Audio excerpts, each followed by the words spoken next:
Hello everyone, my name is Olivia, and today I wanted to talk about some amazing movies that I've seen recently that I cannot stop thinking about. I'm going to split this up into two categories, recent releases and new to me movies that I've seen for the first time that I want to talk about. So let's start with the new releases. One of the first new releases that I have fallen in love with is A Real Pain, which is directed by Jesse Eisenberg, and Kieran Culkin, who plays the supporting actor in this movie, has actually won an Oscar for his role. So we follow two cousins who are very different from one another. We have a high-strung character who is played by Jesse Eisenberg, and then we have Kieran Culkin, who is spontaneous and he's able to win people over, but he's also dealing with a lot of emptiness within him, and they go on a trip with one another to Poland to see their grandmother's house. But before they go to the grandmother's house, they join this really quirky tour group with these other people who are visiting Poland for the first time, and they go on this journey with one another where they not only bond with the people in the tour group, but they also bond with one another and deal with the grief that they have within them from losing their grandmother, but also visiting Poland for the first time as Jewish people who are visiting these historic places from World War II for the first time. But one thing that I noticed about this film is that I don't feel like Jesse Eisenberg and Kieran Culkin were acting. It just felt like they were being themselves, reading off a script, because they were not necessarily performing a new personality for the screen. And that's what made me pause, because Kieran Culkin won Best Supporting Actor for this role, but it didn't feel like he was actually acting. It just felt like he was being himself. It was a very moving story and I really enjoyed the character development. But overall, I don't know if this movie warrants giving an Oscar to either of these actors, considering the fact that the characters that they played were very much just themselves. The next movie that actually won an Oscar for Best Animated Film that I saw was Flow. Flow is a really fascinating movie. I think it's the first ever movie that I've seen that's animated and basically completely quiet, because we follow a cat that is trying to survive this great flood that happens in a futuristic type of land that it's in, and because we follow a cat, it does not speak, so we only ever hear these atmospheric noises from the water to the nature to the animals that they interact with, and it is one of the most stressful movies that I have seen in a while. If you're an animal lover or if you love cats in any way, I don't know if you should watch this film, because it's very nerve-wracking to watch animals be in distress. And this one won Best Animated Film in the Oscars, and I was rooting for The Wild Robot because I adored that animated film, and I do think that I prefer The Wild Robot over Flow. That's not to say that Flow isn't a fantastic film. It was animated in a way that was so unique, and it had a very unique texture to it, very similar to that of The Wild Robot, and I do believe it was created on a software that was very archaic, and they utilized that software to make something so fantastic. It's like creating an animated film using Pixar. Like, it's a very cool thing that they were able to achieve, but I don't feel like the story was necessarily as impactful as The Wild Robot. It's a matter of preference whether you enjoyed Flow more than The Wild Robot. I know a lot of people didn't necessarily connect to the storyline in The Wild Robot, but I really enjoyed it, and I still really enjoyed Flow, but it's not a movie that I would ever consider rewatching because it's simply so stressful. The next movie that I absolutely loved that I'm actually going to rewatch with my movie club, the Cinebun Club, which is over on my Discord, anyone is free to join, is Sing Sing. Sing Sing, it follows Divine G, who is in prison at Sing Sing, which is a prison in New York, and he was imprisoned for a crime that he did not commit, and he finds purpose by acting in a theater group alongside other incarcerated men in this story of resilience, humanity, and the transformative power of art. Sing Sing, I truly believe, deserved to be nominated for Best Picture, because the way that this entire movie is constructed is fantastic. I was watching this movie and my family and I had paused it because we wanted to get like snacks, and I love going onto IMDb to get the fun facts, and I was loving the film so much that I wanted to learn more about it. And when I found out that all the inmates in this film are played by themselves, I was completely impressed by their ability to bring this story to life, and to know the fact that all of these inmates eventually were able to leave Sing Sing and make a name for themselves and be in this movie to represent themselves. Sing Sing is one of those movies that are just so full of heart and soul. It really touches upon the power of art and the power of expression and how important that is, whether you are in prison, whether you are a child, whether you are an elderly person. The power of art transcends time and space and your location in life and your situation in life. It is such a wonderful way to process your emotions, to connect with one another, and the beauty of the connection that these men have because of this theater group is so beautiful, because one of the things that I wish we had more in these prison systems is an outlet for these inmates to express themselves, to learn more, to get educated, to really process their emotions. And this is such a great outlet to help them share those emotions and work towards something that makes them feel proud of themselves and proud of the group that they're in. And Sing Sing is just so beautiful. All their performances are so raw and vulnerable, and it's definitely one of those movies that I don't mind rewatching over and over again. That's why I added it to my movie club poll, because I don't mind rewatching these soulful movies that move me and remind me of the beauty of art, especially in a world where art is quickly being dismissed in favor of AI. Having this movie that really expresses the beauty of art and the way that art can help heal your soul is fantastic. Out of all the movies that were nominated for Oscars, there are two movies that I cannot recommend enough, and it is Sing Sing and Conclave. Watch those two movies. Those two are my favorite. Another fantastic film that completely blew me away and brought tears to my eyes because it was that beautiful is Sinners. I watched Sinners with my best friend Sarah. We're big vampire heads. We watched Vampire Diaries. She loves True Blood. We grew up on vampires. Oh, also Twilight raised us. So when we found out that Michael B. Jordan was going to be in a vampire movie, we jumped at the opportunity to go see it, and we decided to go see Sinners at like 10 a.m. one Saturday morning and came out completely changed. Sinners follows Smoke and Stack, who are both played by Michael B. Jordan. They are twin brothers who move back to the South in hopes of building this juke joint with the help of their cousin, in hopes of building this place for the Black community to let go and really relax and have a great time after a long day of work.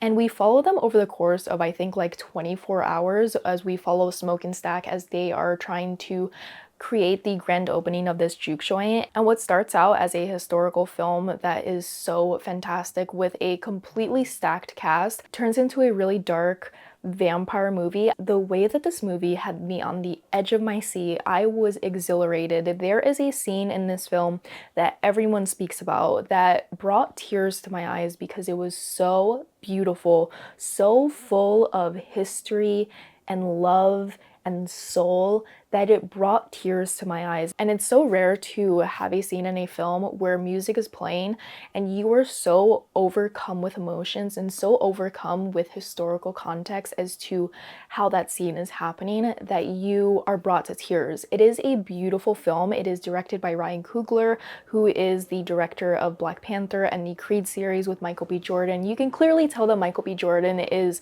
a muse of his, and this movie has so much history behind it. There are so many different articles and TikTok videos and YouTube videos breaking down the depth of Sinners and how deep it goes and how meticulous Ryan Coogler is. I would highly recommend that you look it up after you watch the film, because there are so many discussions that the Black film community is having that are so integral and so wonderful to see them break down this movie even further. And every time I go onto TikTok, I learn something new about Sinners that makes me truly believe it is a masterpiece film that is going to be spoken about for decades. The scene that I mentioned that I'm not going to give more context to is most certainly going to be studied in future college classes, because there are so many layers to this film and so many ways that you can break it down when it comes to colonization, Jim Crow era, racism, and the history of Black music and Black art and Black culture in America, that it is absolutely fantastic. I don't have the proper words to describe how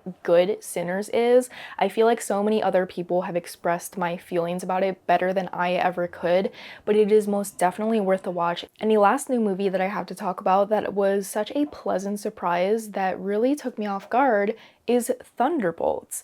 Marvel might be so back, guys, and it was so healing for me to go into a Phase 5 Marvel movie and come out actually happy and satisfied with the plot. Can you believe it? Thunderbolts brings back that nostalgic feeling that Marvel movies have, where you bring together a ragtag team of heroes who all have very different personalities and very different motives, and they have to work together to defeat a greater evil while also having these really quirky comedic moments that brighten up the plot line. But also, this movie really delves into mental health because a lot of the characters that are in this movie, like Yelena and Bucky and Bob, all have these really dark pasts, and it finally addresses this question that we all have, where it's like, how do these heroes cope with their very dark past and actions, and how do they move forward with that weight of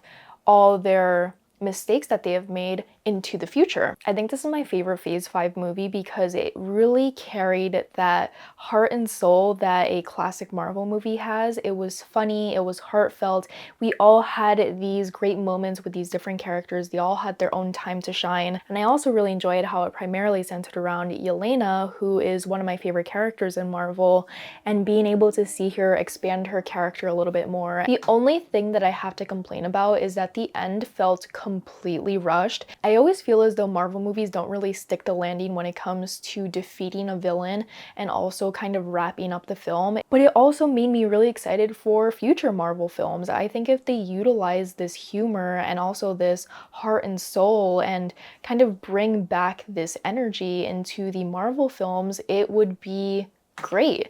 And I think that the reason why I enjoyed it so much is that we don't talk about the multiverse. I am so tired of the multiverse because it doesn't make sense logistically, and it is such a clunky piece of plot that they are trying to shoehorn into every single film to create this overarching plot line that does not carry the same weight and excitement that Thanos did, that I'm just so tired of multiverse storylines. So when we see this film and there's no mention of the multiverse, it's a breath of fresh air. It feels like Marvel again. It feels like what we've all been wanting.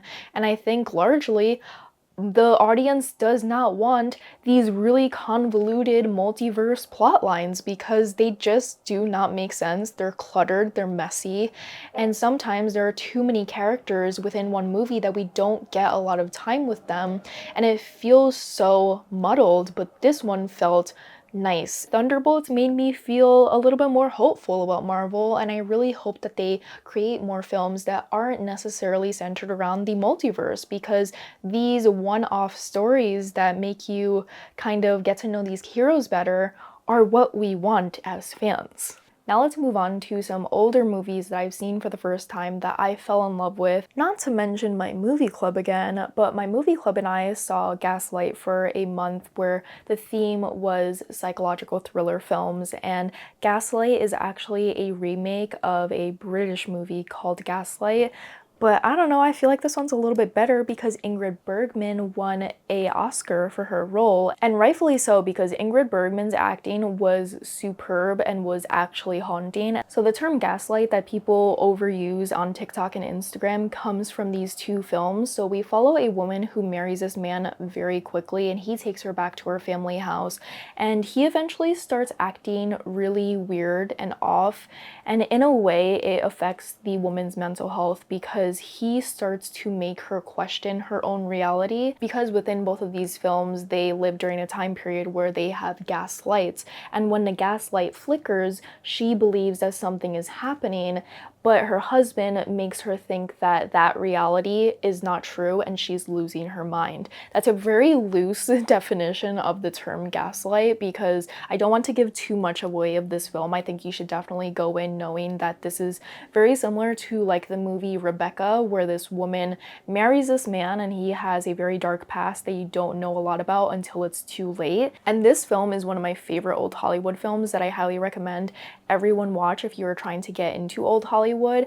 It is so engaging, it is so thrilling, it left me on the edge of my seat, and Ingrid Bergman's descent into madness is awe-inspiring. It is so haunting and timeless and moving because this entire concept has been used for years upon years from abusers who are trying to manipulate the perception of reality to their victims. And to see this film explore that in the 1940s and to realize that this is still a manipulation tactic that happens today is absolutely horrifying. Ingrid Bergman's performance just haunts me. It's just a fantastic film. I highly recommend you watch it. I have not seen the original. I don't think I need to see the original. Ingrid Bergman really cemented herself into my mind as one of my favorite old Hollywood actresses. She rightfully so deserved that Oscar that she won for this performance, because the way that she looks by the end of the film, haunting, haunting.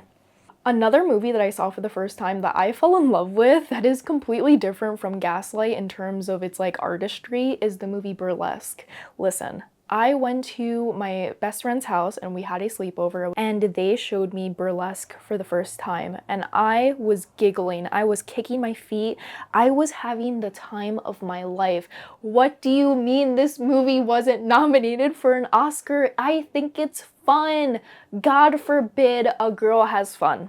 Christina Aguilera, she is part of the bangs propaganda. She made me really consider getting bangs, you know? She made me really consider dyeing my hair blonde, straightening it, and getting bangs, because her hair has never looked so beautiful. She has never looked so beautiful in her life than she did in Burlesque. I think this is one of my first movies that I've seen Cher in, because I have not seen Mamma Mia, and I'm a Cher head. I am a Cher head. That woman is magnificent. She is so effortless in how cool she is. She is so enigmatic. There's just something about her that screams like forest witch in like the best way possible. She just feels like she knows spells and she knows how to make people fall in love. I think if you really love Moulin Rouge and that jukebox kind of outlandish musical, you will like Burlesque. It's not a musical. There are musical numbers. There is like a musical theatrical element to it that I just fell in love with. It's cheesy, it's entertaining. Christina Aguilera looks beautiful. The whole movie, I'm going hot, hot, hot. Beautiful. After my best friends and I saw Burlesque at this sleepover, we decided to watch Cabaret with Alan Cummings as the MC, which is on YouTube. And I was deep into Cabaret TikTok and I was telling my friends, like, I cannot be this deep into Cabaret TikTok without having seen Cabaret. So we decided to finally watch it. The quality on YouTube is horrific, but the performance and the story is absolutely horrifying. And it is completely worth watching and giving your time to. So this is a musical that was filmed in the 90s by Shawn Mendes, who directed 1917, one of my favorite movies. So if you don't know what Cabaret is about, we follow the Kit Kat Club in 1931 Berlin. We follow starry-eyed singer Sally and the impish MC sound the clarion call to decadent fun, while outside a notorious political party grows into a brutal force. 1933 Berlin. A political party grows into a brutal force. I think there's a lot of context clues for you to piece everything together. I have a really hard time pitching Cabaret to people, but I truly think besides Les Miserables, I think it is one of the most important musicals that I've ever seen. I can't say I've seen every single musical out there. And even if the quality is bad and it's on YouTube and it's really blurry, I do think that Alan Cummings' performance as the MC, as the person who is meant to entertain you as the audience, is fantastic and completely horrifying, and his ability to have this sort of jester-like personality that's really quirky and fun plays into this looming dark energy that is clouding over the musical as it progresses. And it really highlights how people of privilege escape reality through art, through places like the Kit Kat Club, while the political landscape around them is quickly souring, and they have this great air of privilege where they don't even notice that it's happening. Sound familiar? It is one of those musicals where you go in and you're having a great time and you're like, oh, this is fun, this is really quirky, this is really cool. If you've been to a burlesque show, if you've been to a cabaret, it's very similar to that, where it has these different talents that are entertaining you. But as the story progresses, you see this darkness begin to rise, and the musical quickly becomes more serious as it goes along. And the way that the MC guides you into this story is fantastic, and it is one of the darkest musicals that I've ever seen, similar to that of the quote, "You may not do politics, but politics will do you in the end," and I think that Cabaret perfectly encompasses that. I really wish that Sam Mendes would re-release Cabaret onto DVD or onto streaming because I would love to see it at a higher quality, but overall, Alan Cumming as the MC, absolutely fantastic. Jane Horrocks as Sally Bowles, her performance is completely awe-inspiring. I'm still thinking about this entire performance because it is truly one of the most haunting things that I've ever seen that just kind of left me and my friends like completely silent after we finished watching it together. What a great way to end off a sleepover. And these are all some amazing films that I have watched recently. There are so many movies that have become new favorites of mine, like Cabaret and Sinners and Sing Sing, and there are so many movies that I think are definitely worth your time, like Gaslight and A Real Pain. And let me know what you've been seeing recently that I should add to my watch list if you want to hear my thoughts about it. Let me know if there are any movie videos that you would like to see from me in the future. If you want to follow me on Letterboxd or anywhere else on social media, I'm very active over on Instagram and TikTok. All my links are down below. And I guess we'll leave it there. If you made it this far in the video, leave a white heart emoji so we can see who stays for the longest. And thank you so much for watching. I'll see you guys later. Bye. Yeah.